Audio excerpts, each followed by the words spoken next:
Konsep hubungan industrial serikat pekerja dan organisasi pengusaha. Salah satu sarana dalam mewujudkan amanat UUD 1945 yakni eksistensi serikat pekerja dalam melaksanakan fungsi hubungan industrial. Selain menjalankan segi pengawasan, menjaga kelangsungan produksi, tertib aspiratif, memperjuangkan kesejahteraan anggota dan keluarga. Hal ini selaras dengan Undang-Undang Nomor 21 Tahun 2000 tentang Serikat Pekerja atau Serikat Buruh yang menyatakan bahwa serikat pekerja merupakan alat untuk memperjuangkan, melindungi, membela kepentingan salah satu sarana dalam mewujudkan amanat UUD 1945, yakni eksistensi serikat pekerja dalam melaksanakan fungsi hubungan industrial. Selain menjalankan segi pengawasan, menjaga kelangsungan produksi, tertib, aspiratif, memperjuangkan kesejahteraan anggota dan keluarga.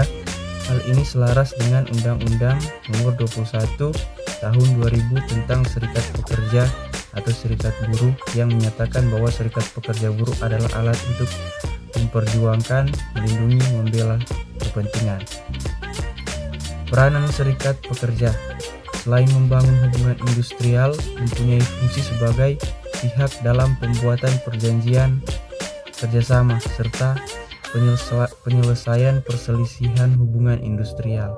Sebagai wakil pekerja dalam lembaga kerjasama bipartit, sebagai perencana, pelaksana dan penanggung jawab, pemokong pekerja dan wakil pekerja dalam memperjuangkan kepemilikan saham di perusahaan. Peran serikat pekerja dalam menjalin hubungan kerja dengan pengusaha merupakan kepentingan yang harus diperhatikan pengusaha karena serikat pekerja sebagai sarana komunikasi yang efektif dan aspiratif dapat memberikan kontribusi untuk kepentingan pekerja dan perusahaan dalam proses produksi. Sarana protektif bagi pekerja selain sarana penyampaian peran mengenal kondisi perusahaan dan menjaga ketenangan kerja, motivator etos kerja, serta sarana perjuangan bagi nasib pekerja. 2. Proporsional dalam menjaga kepentingan pekerja. Dibutuhkan karena mempunyai nilai strategis, yakni pertama serikat pekerja untuk melindungi. Dibutuhkan karena mempunyai nilai strategis, yakni pertama serikat pekerja untuk melindungi pekerja dan ketidakmampuan dalam memperjuangkan aspirasinya secara individu, mengingat posisi pekerja sangat lemah. Kedua, serikat pekerja dibutuhkan sebagai motivator dalam membangun demokrasi, negosiator perundingan dan pelaku dalam menjaga kualitas kerja, seperti kondisi kerja serta syarat-syarat kerja. Ketiga, serikat pekerja sebagai sarana komunikasi. Hal ini untuk mengoptimalkan peranan serikat pekerja yang berbeda dengan ketika organisasi belum terbentuk. Yang berikut dua, proporsional dalam menjaga kepentingan pekerjaan. Dibutuhkan karena mempunyai nilai strategis, yakni pertama serikat pekerjaan untuk melindungi pekerja dari ketidakmampuan dalam memperjuangkan aspirasinya secara individu, mengingat posisi pekerjaan sangat lemah. Yang kedua, serikat pekerjaan dibutuhkan sebagai motivator dalam membangun demokrasi, negosiator perundingan dan pelaku dalam menjaga kualitas kerja seperti kondisi kerja serta syarat-syarat kerja, penumpuhan kesejahteraan jaminan sosial, keselamatan dan kesehatan kerja. Ketiga, serikat pekerjaan sebagai sarana komunikasi. Hal ini untuk mengoptimalkan sarana serikat pekerjaan yang berbeda dengan ketika organisasi belum terbentuk, di mana aspirasi individu kurang mendapat perhatian pengusaha. Keempat, sarana serikat pekerjaan untuk menciptakan ketenaga kerja serta mengenalisi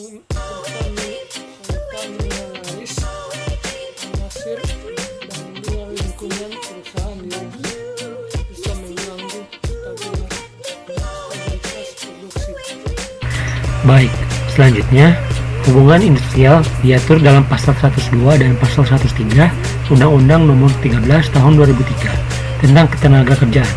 Ketentuan berdasarkan pasal 102 menjelaskan pelaksanaan hubungan industrial, yaitu pertama, dalam melaksanakan hubungan industrial, pemerintah mempunyai fungsi menetapkan kebijakan, memberikan pelayanan, melaksanakan pengawasan, dan melakukan penindakan terhadap pelanggaran peraturan perundang-undangan. Yang kedua, dalam melaksanakan hubungan industrial, pekerja atau buruh dan serikat-serikat atau serikat buruh mempunyai fungsi menjalankan pekerjaan sesuai dengan kewajibannya, menjaga ketertiban dan kelangsungan produksi, menyalurkan aspirasi secara demokratis, mengembangkan keterampilan dan keahliannya, serta ikut memajukan perusahaan dan memperjuangkan kesejahteraan anggota beserta keluarganya. Yang ketiga, dalam melakukan hubungan industrial, pengusaha dan organisasi pengusaha mempunyai fungsi menciptakan kemitraan, mengembangkan usaha, memperluas lapangan kerja, dan memberikan kesejahteraan pekerja atau buruh secara terbuka, demokratis, dan berkeadilan. Pasal 103 menyebutkan hubungan industrial dilaksanakan melalui sarana: pertama, serikat pekerja atau serikat buruh; kedua, organisasi pengusaha; ketiga, lembaga kerja; keempat, lembaga kerja tripartit; kelima, peraturan perusahaan; keenam, perjanjian kerjasama; ketujuh, peraturan perundang-undangan ketenagakerjaan; dan kedelapan, lembaga penyelesaian perselisihan hubungan industrial. Selanjutnya, hubungan industrial serikat pekerja dengan pemerintah. Pemerintah atau pemerintahan dalam hukum ketenagakerjaan diartikan untuk terciptanya hubungan ketenagakerjaan yang adil, karena jika hubungan antara pekerja dan pengusaha yang sangat berbeda secara sosial ekonomi diserahkan sepenuhnya kepada para pihak, maka tidak akan tercapainya keadilan pada hubungan ketenagakerjaan, karena pihak yang kuat akan selalu menguasai yang lemah. Pemerintah dalam ketenagakerjaan merupakan faktor yang sangat penting, karena dengan adanya campur tangan pemerintah inilah hukum ketenagakerjaan bidang hubungan industri atau hubungan kerja akan menjadi adil. Pengawasan pemerintah terhadap peraturan di bidang ketenagakerjaan dilakukan oleh Departemen Ketenagakerjaan. Selanjutnya, yang pertama, apa yang dimaksud dengan perjanjian kerja bersama atau yang disingkat dengan PKB.